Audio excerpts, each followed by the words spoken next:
नमस्कार, आप देख रहे हैं DS4 और मैं हूं आपके साथ विनायक कुमार। देखिए, अमित शाह के बयान के बाद लगातार अब बवाल मचा हुआ है। देश में विपक्षी पार्टी अब साफ तौर पे सड़कों पे है। लगातार कहा जा रहा है कि अब अमित शाह को माफी मांगनी चाहिए, इस्तीफा देना चाहिए, क्योंकि संविधान रचयिता का इतना बड़ा अपमान, वो भी लोकसभा राज्यसभा के अंदर इस तरह से कैसे। अब इस वक्त हमारे साथ बातचीत करने के लिए आम आदमी पार्टी के लीगल एडवोकेट हमारे साथ हैं, इनसे जुड़कर बातचीत करेंगे। सर, सबसे पहले क्या कहेंगे अमित शाह के उस बयान को? देखिए, मैं मानता हूं देश के गृह मंत्री अमित शाह जी का ये जो बयान है संसद के अंदर, ये पूरे देश का अपमान है, बाबा साहब अम्बेडकर का अपमान है। और बाबा साहब अम्बेडकर क्योंकि संविधान के रचयिता हैं और इस देश के अंदर ये देश पूरा संविधान के माध्यम से चल रहा है और संविधान को कमज़ोर करने की पूरी तरीके से भारतीय जनता पार्टी की जो मानसिकता है उसका कहीं ना कहीं ये मुजाहरा है। जिस तरीके से उन्होंने एक बार नहीं कई बार कहा अम्बेडकर अम्बेडकर अम्बेडकर, इस तरीके की भाषा उनका माइंडसेट बताती है कि भारतीय जनता पार्टी एक्चुअल में दलितों के बारे में, पिछड़ी जातियों के बारे में उनकी सोच क्या है। लेकिन वो तो कहते हैं कि विपक्ष के जितने नेता हैं वो दलित कार्ड खेलते हैं, वो दलितों को बदनाम करते हैं और एक आजकल का नया ट्रेंड चल गया है जिसे देखो अम्बेडकर अम्बेडकर अम्बेडकर करते हैं। देखिए, ये बात सही है कि जिस तरीके से अमित शाह जी ने ये कोट किया, इस देश में सबसे ज़्यादा बाबा साहब अम्बेडकर को याद क्यों किया जाता है? क्योंकि देश के संविधान को कमज़ोर करने की साजिश अगर किसी ने सोची है, रची है, उसके निर्माता अमित शाह हैं। अमित शाह जी की ये सोच जो उनके बयान से दर्शित होती है, ये कहीं ना कहीं इस पे विपक्ष का, आपको ध्यान हो पिछले लोकसभा के चुनाव में संविधान की कॉपी लेकर पूरे इंडिया अलायंस ने जिस तरीके से चुनाव लड़ा था और देश की जनता ने जिस तरीके का मैंडेट दिया था, मैंडेट इनको बैसाखियों पे लाके खड़ा कर दिया था। वो इसलिए कर दिया था क्योंकि इस देश के संविधान के निर्माता बाबा साहब अम्बेडकर हैं और हमारी पार्टी तो संविधान दिवस पे पैदा हुई थी। अच्छा, ऐसे में अगर आपसे बात की जाए कि अगर देश का एक आम आदमी हो, चाहे देश का गृह मंत्री, अगर इस तरह की बयान देता है बाबा साहेब के खिलाफ, तो ऐसे में क्या मुकदमे बन सकते हैं, कौन से लीगल एक्शन लिए? देखिए, ये तो देश के गृह मंत्री के खिलाफ देश की पुलिस क्या करेगी क्या नहीं करेगी मेरे को नहीं मालूम है, लेकिन सीधा सीधा इस पे क्रिमिनल केस बनता है। यही बयान अगर किसी दूसरे विरोधी पार्टी के किसी नेता ने दिया होता, अब तक वो बिहाइंड द बार होता, जेल के अंदर होता। मैं मानता हूं क्योंकि ये संसद के अंदर दिया हुआ बयान है, संसद के अंदर कुछ अलग तरह के अधिकार होते हैं। इस पे अमित शाह जी को माफ़ी तो मांगनी ही देश से चाहिए, लेकिन इसके अलावा जो भी संसद की कार्रवाई है उनके खिलाफ जरूर होनी चाहिए। देखिए, संसद के अंदर कुछ अलग अधिकार होते हैं संसद सदस्यों को, वहाँ के मंत्रियों को, उसके तहत लीगल कार्रवाई तो इतनी इजीली संभव नहीं है। लेकिन संसद में क्योंकि लोकसभा स्पीकर वहाँ पे थे, राज्यसभा स्पीकर वहाँ पे होते हैं, उनके पास कुछ अधिकार हैं, वो उनके खिलाफ एक्शन ले सकते हैं। बार बार लगातार जो है अब प्रधानमंत्री के द्वारा भी कहा जा रहा है कि ये बाबा साहेब की अपमान हम नहीं करते, ये विपक्ष के नेता ही करते।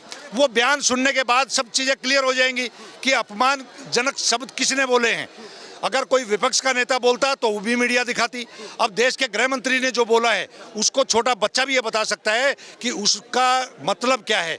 वो पूरी तरीके से अपमानजनक सेंटेंस है, वो पूरी तरीके से अपमान करने की एक उनकी सोच को दर्शाती है। अच्छा, देखिए, जैसे जिस तरह अभी आम आदमी पार्टी के तमाम कार्यकर्ता सड़क पे हैं, अभी क्या मांग है आप? देखिए, आम आदमी पार्टी पूरी तरीके से, मैंने बताया, बाबा साहब अम्बेडकर के फॉलोअर हैं हम लोग, कहीं ना कहीं भगत सिंह जी के कट्टर समर्थक हैं। ऐसे में संविधान को बचाए रखने के लिए संविधान निर्माता के प्रति जो भी अपशब्द बोले हैं उसमें उसको आम आदमी पार्टी और अरविंद केजरीवाल जी का एक एक सिपाही पूरी ताकत से इसका विरोध करता है। और विरोध करने के लिए आज भारतीय जनता पार्टी के मुख्यालय पे पूरी जोरदार प्रदर्शन करने के लिए अरविंद जी के नेता मांगेंगे आप लोग?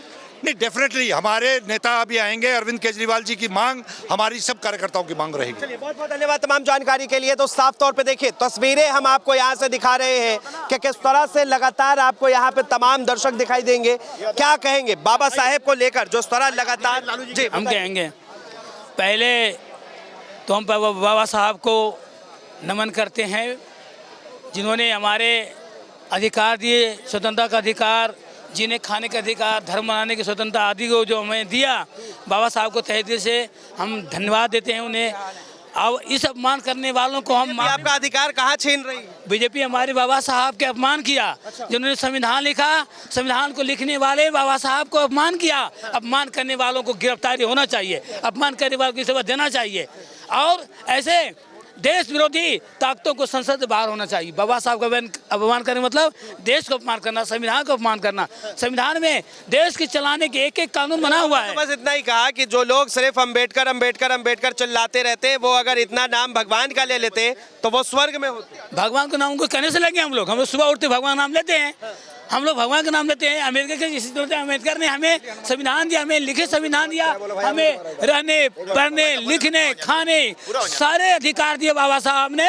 तो संसद के अंदर में हम बाबा साहब के नाम लेंगे, बाबा साहब के नाम लेके हम चलेंगे, समझे। और भगवान तो सुबह उठते हैं लेते नाम, वही कहने के लेंगे, उसे कहने हम लेंगे, उसके हम गुलाम है?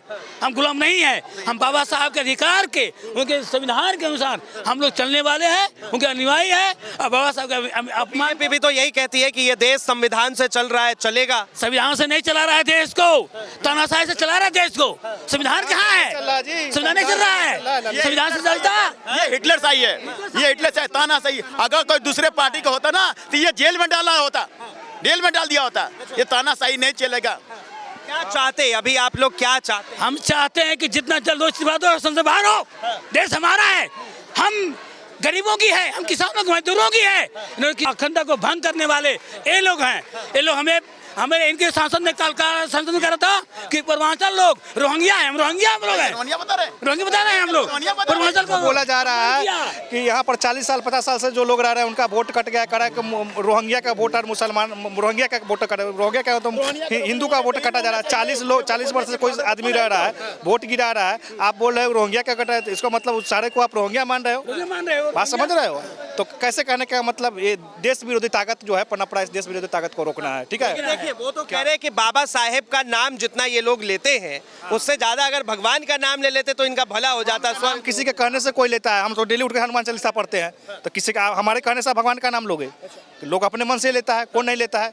क्या आप घर में देखने जाते हो, जाके देखो कि किसके घर में कौन सा लोग कितने। तो बीजेपी ने मंदिर इसलिए बनवाया ना कि राम राम जपा, राम राम कहने के बाद राम राम कर, राम तो हमारे हृदय में है, आपके भी हृदय में है ना। रामायण में यही बताया कि सीना फाड़ोगे तो राम जी मिलेंगे, यही है ना। तो राम तो हमारे हृदय में है, तो कहने से थोड़ी ना राम राम होगा। उनका ये नहीं है, उनका संविधान भी उनके हृदय में है। अब जरूरी थोड़ी कि वो आपको दिखाए, देश के प्रधानमंत्री है, वो संविधान से नहीं। संविधान तो सबके हृदय में, वही तो बोला, संविधान से देश चले ना। संविधान से कहाँ चला? तानाशाही से चल रहा है, तानाशाही से देश चला, तानाशाही से थोड़ी ना आप देश चला सकते हो। एकदम तक गरीबों को, बाबा साहब भीमराव अम्बेडकर को उनको अपमान, बाबा साहब भीमराव ने सबको समानता में, सबको एक अधिकार में, सबको बराबर में लाने का काम। का अपमान नहीं सहेंगे, बाबा साहब का अपमान एकदम नहीं सहेंगे। बाबा साहब ने सब दबे गरीबों कुचले सबको समान अधिकार दिया।